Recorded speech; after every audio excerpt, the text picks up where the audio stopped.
गजा में एक बार फिर इसराइली जारहत के बादल मंडलाने लगे। इसराइल ने मज़ाहमती तंजीमों को गैर मुसल्लह होने पर मजबूर करने के लिए एक बार फिर जंग शुरू करने की धमकी दे दी।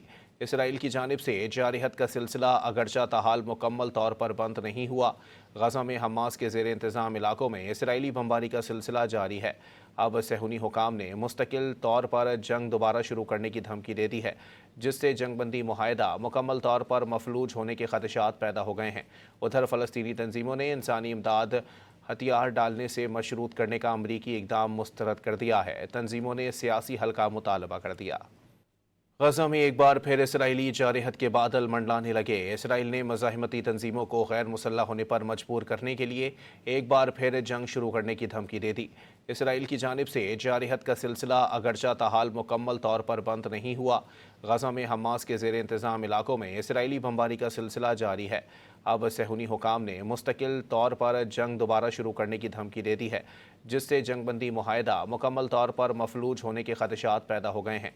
उधर फ़लस्तीनी तंजीमों ने इंसानी इमदाद हथियार डालने से मशरूत करने का अमरीकी इक़दाम मुस्तरद कर दिया है। तंजीमों ने सियासी हल का मुतालबा कर दिया।